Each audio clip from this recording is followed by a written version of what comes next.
Now, even as the centre has sounded an alarm over the situation regarding COVID-19 in other countries, the big update coming in this hour that the government has approved Bharat Biotech's nasal vaccine, which is all set to be added to the COVACC app. So that's the big news break of this hour. Bharat Biotech's nasal vaccine that has been approved and will also be added to the COVACC app. So a big breakthrough of sorts coming in, with a nasal vaccine having been approved by the government. In fact, a news spray coming in that the government has approved the nasal vaccine, which will be used as a booster and will be available first in private hospitals. It will be included in COVID vaccination program starting today. Harsha getting us this big news break this hour. 2 drops of nasal vaccine that have been advised by the government after it's been approved by the health minister. Harsha, Madhurima and Tanisha, of course, joining us with all those COVID alerts, starting with Harsha's newsbreak. Harsha, if you could give us more details on this nasal vaccine which has been approved by the health minister.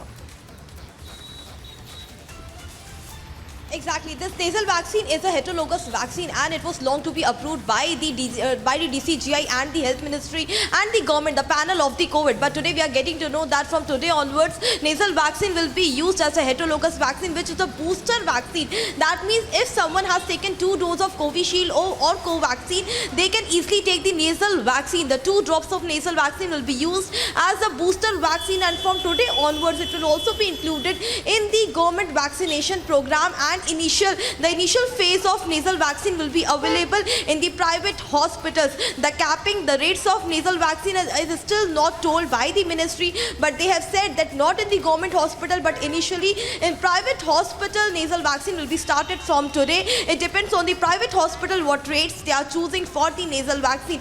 But if one has taken the Sputnik vaccine or Covishield or Covaxin, they can easily use nasal vaccine as a booster vaccine, which are being told this is a Bharat Biotech vaccine whose name is iNCOVACC. So from today onwards, this vaccine gets a nod from the government, from the panel of ministry, and the government approves this vaccine. And if we talk about COVACC, it is still in the talk, but the COVACC has not been approved till now. Only nasal vaccine has been given nod by the ministry yet. Back to you, Samiksha. Yes, Harsha, stay with us. We have Tanisha and Madhurima, of course. Madhurima, if you could give us more details as to the guidelines that have been issued by the Delhi government for the people regarding the COVID norms. Well, as far as the guidelines is concerned, the health minister will be meeting all the state health ministers today in a virtual meeting at around 3 in the afternoon. What needs to be seen here is that particular guidelines as per the demographic situation of each and every state will be sketched by the health ministry. Now, the kind of primary guidelines that have been put in place are basically for the airports first, and of course, like my colleague Harsha was highlighting, that the masks have been highly advised by the health ministry, and the people have been asked to avoid the crowded places. As far as the international passenger guidelines are concerned, at the time of deboarding, around 2% of the passengers will be identified and random sampling will be done. This will be done by the airlines itself, following which, if any of that 2% comes out to be positive, that will be sent for genome sequencing. And now, to be very specific, as far as the deboardation rule is concerned, those with symptoms will be directly taken to the hospitals, and asymptomatic will be allowed to move on. Also, children below the age of 12 will not be taken in this random sampling, though if found symptomatic, of course, they will be taken into consideration and will be sent to the hospitals to be taken care of. These are the primary guidelines that have been set up by the health ministry. Also, the health ministry has issued advisory to the states a day before yesterday in the evening, where they have said that the genome sequencing needs to be aggravated and the samples have to be sent quite frequently, so that the iNCOVACC could pin a specific area where there is spurt and hence combat the COVID-19 spread. Now we'll have to wait and watch as to what more comes from the health ministry. Yes. Like we broke earlier, that mock drills will be conducted all across the country, and in Delhi it would be the union minister himself doing that. So we have to wait and watch as to what more pours out of this meeting that will be held at 3 p.m. we'll be waiting for more guidelines. Yes. Samiksha. Stay with us. Harsha, if you could give us more details about this nasal vaccine which has been approved. And also we understand that the Health Ministry is waiting for the result of this study from the ICMR in connection with the COVID vaccines to give us all those details.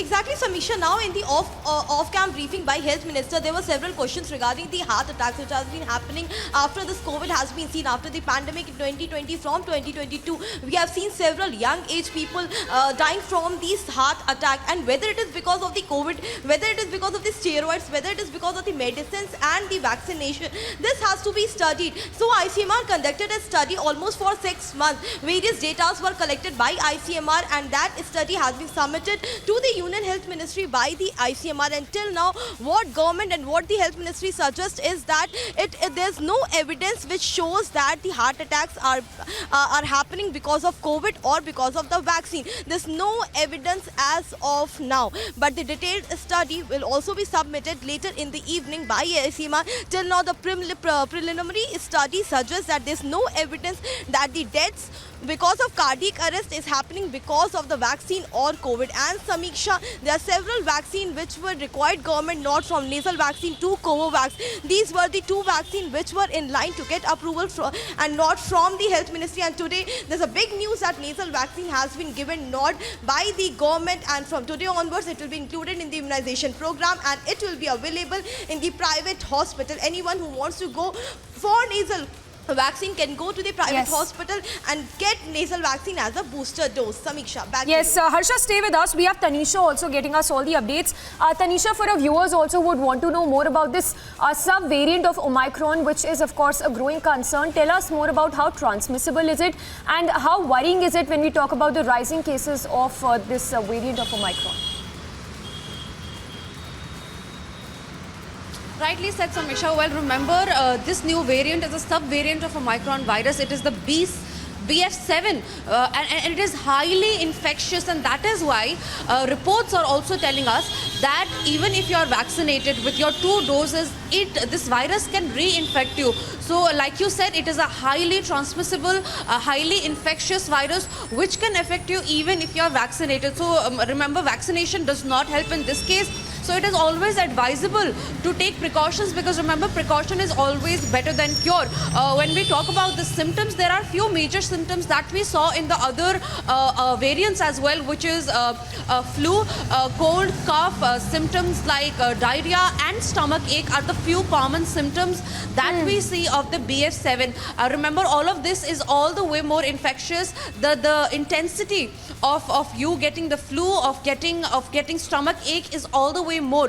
When we talk about highly infectious, the death rate in this case is what we're getting to learn is slightly higher than the other Omicron variants, than the other variants that we experienced in the first 2 years of when India was struck with COVID virus. So this is extremely important for our viewers to know that this new variant that has come in is highly infectious, and that is why it is necessary to maintain all precautions and more precautions than the people used to take before the COVID wave had struck. Because remember, although we are reporting just 200 cases per day, however, this number is expected to spike up.